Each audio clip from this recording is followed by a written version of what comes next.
All right, so welcome. Thanks for joining. I'm glad we were able to make it all work out. Hmm. So let's jump right in. So we wanted to talk a little bit today about the leadership tips to build the right culture to help companies grow and scale. Hmm. And so maybe to kick things off, Murali, maybe you could give us a 2-minute introduction to what you do today and what your career journey has been to get you to where you are now. Sure, sure. So thanks, Mohan, for giving me this opportunity to talk to all our alumni. Currently, I'm Business Unit Chief Operations Officer in Applied Materials for the metals deposition business. And I started off with a BTech in metallurgy in '86. Came here for a master's, Rutgers University in material science and engineering. And then I kind of did a lot of graduate work on some semiconductor deposition processes. So that's how I entered the semiconductor equipment industry. And I started off as a process engineer, applications development, technology development, and then found my way to marketing, strategic marketing, back to some more product as a product unit head for some time, and then now more of a chief operations officer in my business unit, where my responsibility is product delivery. So we look after factory, supply chain, worldwide supply chain, and also business processes inside the business unit. Overall mission is to get the profitability up as much as possible while growing revenue. Got it. Got it. And at a company with almost a $90 billion market cap, heading a business unit and doing some of the things you mentioned, obviously, is a pretty critical role with a lot of visibility and a lot of people that you manage and people that you have to work with on a daily basis, right? Yeah. Yeah. So, which is actually really good, I think, because that gives us some sets a context for, I think, the rest of the discussion. Uh, so, obviously, 2020 has been, a very difficult year for pretty much, I think, every one of us, right? I don't think anyone's really escaped. In some ways, it's changed our lives, both personally and professionally. Mhm. Uh, what has your own experience been, or any highlights or takeaways from last year? Actually, it really improved my faith in mankind. The way everybody just came together, morphed and adapted, just Hmm. showed me how resilient we human beings are. Mhm. And in the beginning, it was scary, right? When COVID happened, everybody had to stay at home. And we just saw the wave as it traveled from China because we have customers in Asia. So we got to hear about it a little bit earlier than most other businesses do. And we have an ear to the ground in those regions. And Mhm. as the wave just progressed through the US, we just saw our suppliers going down one by one. And it was very, very scary because our business was ramping and we were barely getting up to speed with the business ramp when this thing hit. So the first 3 weeks was just absolute panic, but had to really stay calm. But I think people regrouped and came together really well and adapted to this new environment. It's been a lot of learning. I think I've been drinking from the fire hose. This was the first role for me as a COO. Mhm. And on top of that, COVID hit. So I think all the learning I would have probably had in about 5 years, I just got compressed into like 1 year. So it's been absolutely a remarkable journey, I would say. And now I think we're sort of on top of it. We know how to operate in this environment and still maintain our high business levels. And business has only been booming. It's just crazy. Our sector, technology sector, as Mhm. many people on this call probably know, has done extremely well through this pandemic. And Mhm. for the workforce to adopt to it, to manage a factory that we have in two continents, and we have supply chain in probably 15 different countries with sub tiers in 25, 30 countries. Uh, Mhm. it's amazing to me how we did not skip a beat, did not miss revenue, exceeded revenue, and met all our commitments. It was just amazing. Hmm. That's interesting. Yeah, for sure. I think the faith of humanity and how quickly we're able to come together to develop multiple vaccines is certainly inspiring. And I think specifically for you, at Applied Materials, I know there's been a lot of talk of the massive surge in demand for semiconductors, and how actually industries are now, some of them are actually affected with the shortage of semiconductors. Right? I'm sure you're seeing on the supply side of it, I'm sure you're seeing that demand also. Yeah, we do. Yeah, yeah, interesting. So, so I guess the to follow on from that, I guess the question I have is, as a leader and as a veteran in this industry, like what are some of the lessons that you have learned, and how you've had to shift, and also like what are some things that might actually have been a surprise for you that were completely unexpected in terms of how you, your organization, your teams did? Right. So I think this really tests both partnerships on the customer side and partnerships on the supplier side, really Mm. takes it to the next level. You really see what are the weaknesses in your supply chain. They become very apparent. You know, Mhm. small countries popped up that I had just barely heard of. I used to collect stamps when I was a kid. So that's why I knew about these countries. Otherwise, I didn't know they were part of our supply chain, like El Wow. Salvador, one example, right? They got hit by COVID and that brought a supplier down. And that was like 3 tiers down in the supply chain, and that impacted us, right?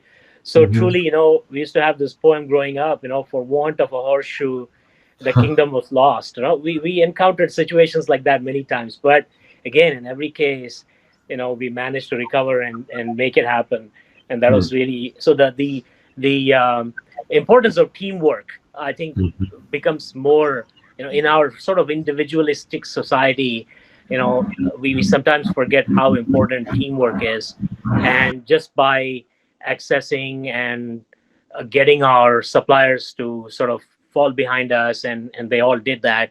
And a lot of personal stories in this too, right? We know people who got affected and by the COVID, and yet they will recover and they'll come back to work, and those things became very important. But I think in the end, what underscored to me again was the human element in all of this, and Mhm. it really surprised me that people are a lot more resilient than I thought. Mm. So that was very um, you know reassuring in a sense, right? Faith in humanity. The second thing is on the customer side too. We saw that Asian customers, they know how to deal with these pandemics, and they reacted very quickly, very fast. And semiconductor fabs in general tend to be clean rooms, right? So we already, and there are not as many people on the floor in a semiconductor fab. So therefore, right through the pandemic, they were working. I mean, there's a fab in Wuhan, and that fab kept continuing to work through the pandemic. And Mm. because these are considered critical industries, governments allowed them to work. And so, and our teams were supporting them on the ground. With less than a week or two of interruption, they went right back into the fab and worked side by side with the customer. So that was sort of, we as suppliers fell behind our customers and made sure that they didn't have to suffer. So I think the overall teamwork in the value chain from our customer, both on the customer side and our supplier side, and internally in our factory, all this, right? Everything just fell in place, and that Mm. was amazing to me. Okay.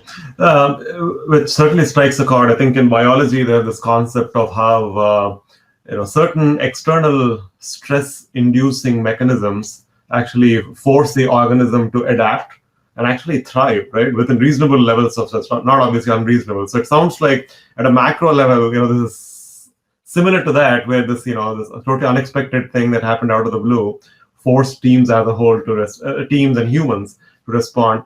So, but specific to like tying that to leadership though, like what do you think leaders should or should not do, or what have you seen, like both for yourself or maybe with others, like good behaviors and behaviors that should probably be optimized or changed? Right. So I think one of the things that's been important for me always has been the personal touch and the human to human communication, Mhm. and little things like, um, keeping your webcam on in a meeting. Unfortunately, I don't know if you folks can see me or not. If you cannot, I apologize for that. But there's a big impact of body language and seeing a person in a conference call, right?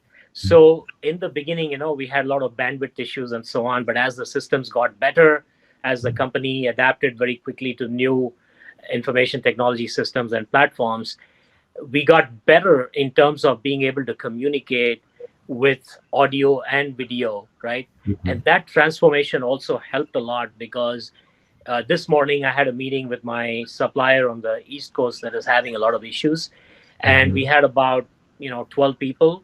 And because now the platforms are much better, we were able to see everybody, and the body language became very important because now you want to know how much your supplier is really behind you and how much are they investing in this particular solving this issue. And that was very important. So to me, I think as a leader, I make it an effort to see my employees once a week at least to give them that feeling that, hey, Mhm. this is not just a remote voice Mhm. talking on the phone, right? There's a person behind it, and that person is behind you and will support you. And kind of reaching out and touching bases with my team and even my extended team, I think we are doing that more often now in this pandemic environment. Hmm. Okay.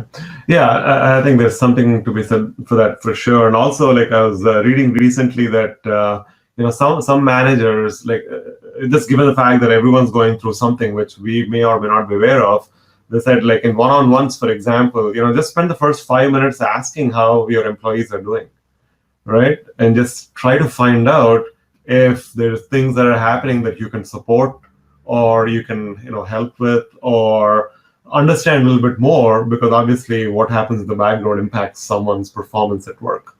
Yeah. Absolutely. If you have to cut them some slack, this is the right time to do it. Cut them a lot Mhm. of slack in the pandemic. And what I've seen is nobody shirks work. In fact, people are spending extra long hours trying to do their best in this time.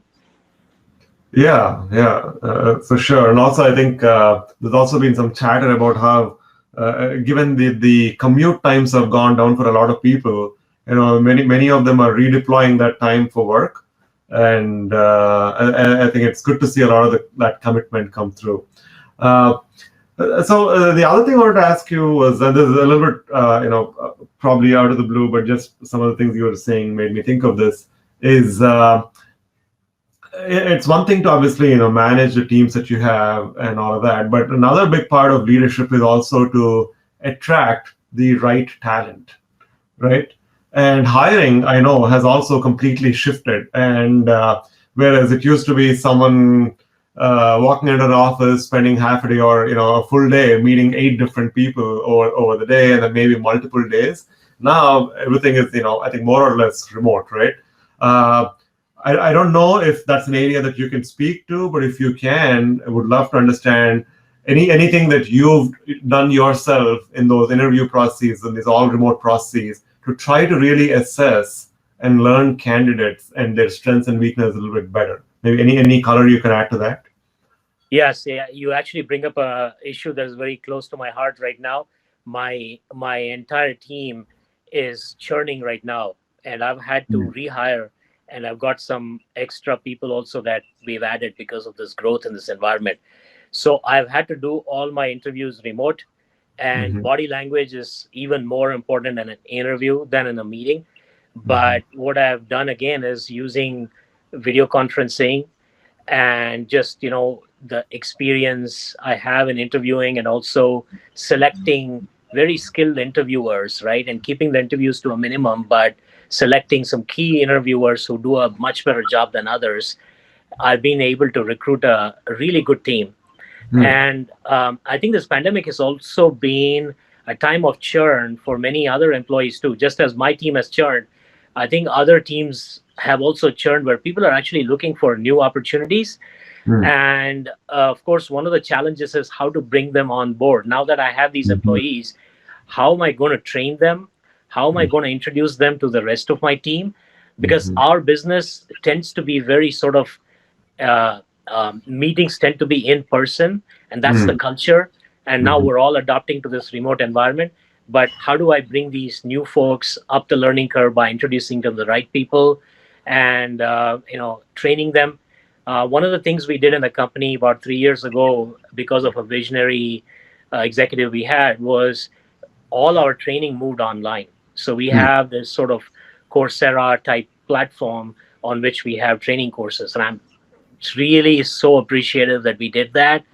That now it's all coming in very handy because I sit down with my employees and go through the new employees and go through a bunch of training courses for them to onboard them.